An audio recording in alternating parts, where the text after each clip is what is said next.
senhor Dr. Fábio Ferreira, presidente da Associação dos Advogados, ministro Gilson Dipp, ministro do Superior Tribunal de Justiça e Corregedor Nacional de Justiça, desembargador Antônio Carlos Viana Santos, presidente do Tribunal de Justiça de São Paulo,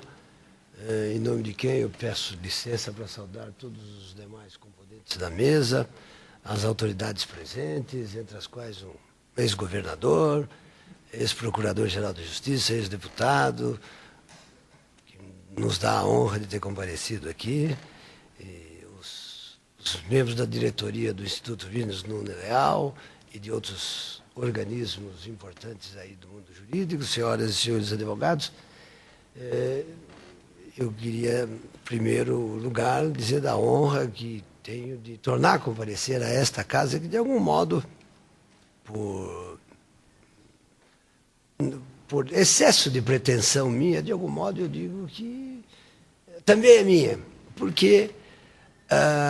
foi o primeiro organismo extrajudicial que formou uma parceria com a Escola Paulista da Magistratura quando eu assumi a direção da escola. Me lembro de ter feito uma reunião ainda lá no velho prédio da Vila Mariana, onde fui, como fui em outras oportunidades, recebido com toda a fidalguia e toda a generosidade da associação, cujo recinto e cuja sede vinha frequentar depois inúmeras vezes, de modo que, de algum modo, e isto é também um modo de expressar a minha homenagem a essa instituição, eu me sinto parte da casa desta associação. Em segundo lugar, dizer que hoje realmente eu não vim para fazer nenhuma conferência, nenhuma palestra, mas apenas para introduzir os nossos especialistas aí num assunto que me diz respeito muito de perto, porque foi objeto de uma referência expressa e explícita no meu discurso de posse na presidência do Supremo Tribunal Federal, que é a minha preocupação com a instituição, mediante o uso instrumental do Conselho Nacional de Justiça, de uma política nacional da magistratura para a conciliação. O Poder Judiciário, o senhor sabe melhor do que eu, que o Poder Judiciário, dentro daquilo que desde criança eu venho sempre ouvindo, que é chamada da crise do judiciário, que é uma corrida improfícua atrás de números, não vamos chegar a lugar nenhum,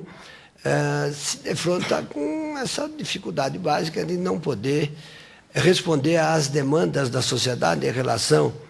às lides, não apenas às lides atuais, mas aquilo que o desembargador Kazuo Watanabe muito bem cunhou certa feita, da litigiosidade contida, e daquilo que eu, indo além, chamo de uma litigiosidade virtual ou de uma litigiosidade potencial que permeia as sociedades em geral, e como não podia deixar de ser, permeia a sociedade brasileira, exacerbado com o quadro de um desenvolvimento, vamos dizer, muito lisonjeiro para nós brasileiros, mas repentino do desenvolvimento nacional, o que vai agravar esse quadro sobremaneira nas próximas décadas. Em outras palavras, nós temos que reconhecer a impotência e a incapacidade do judiciário brasileiro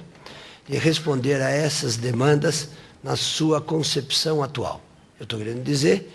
que aquilo que o professor Kazuo Watanabe chama de solução tradicional de conflitos mediante a adjudicação de sentenças, que é simplesmente o fato de que o judiciário produz sentença, essa é a sua função, essa é a sua competência básica, produzir sentenças que terminam os conflitos, mas não põem fim aos conflitos.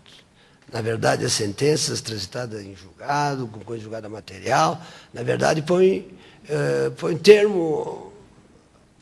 vamos dizer, a um conflito do ponto de vista racional, no sentido de que a continuidade da lide real é irracional a partir daquele momento para o sistema jurídico. Mas ela prossegue,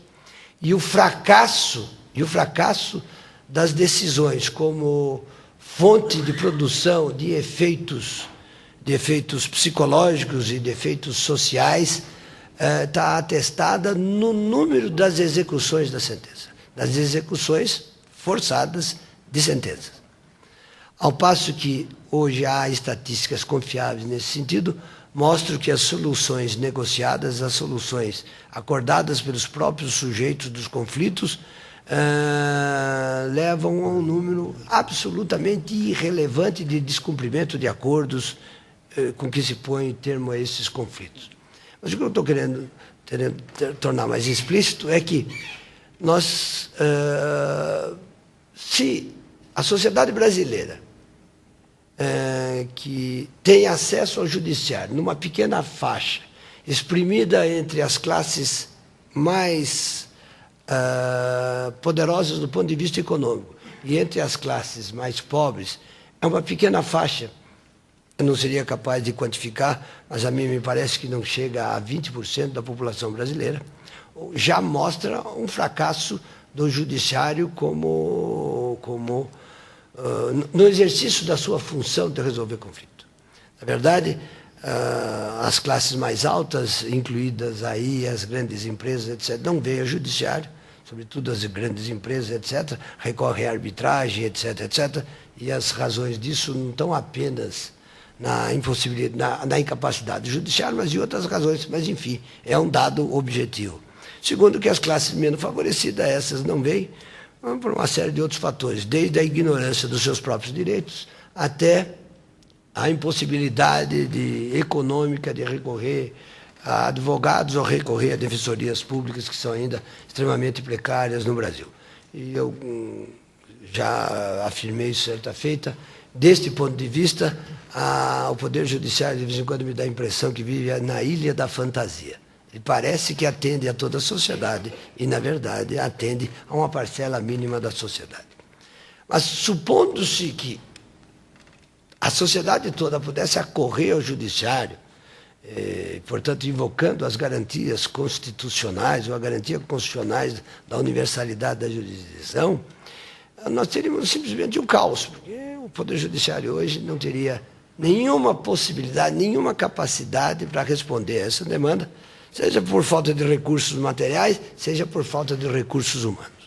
É absolutamente impensável, absolutamente impensável. Portanto, e isso tudo concorre para desprestigiar o judiciário e, portanto, para agravar essa mesma crise. Logo, nós estamos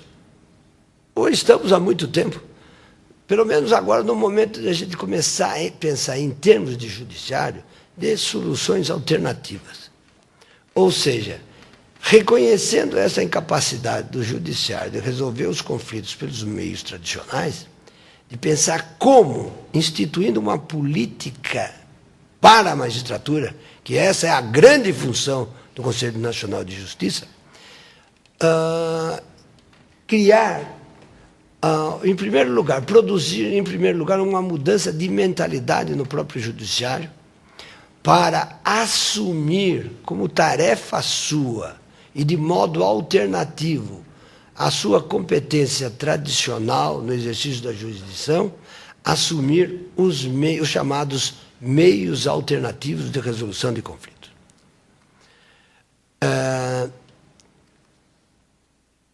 O grande obstáculo que eu vejo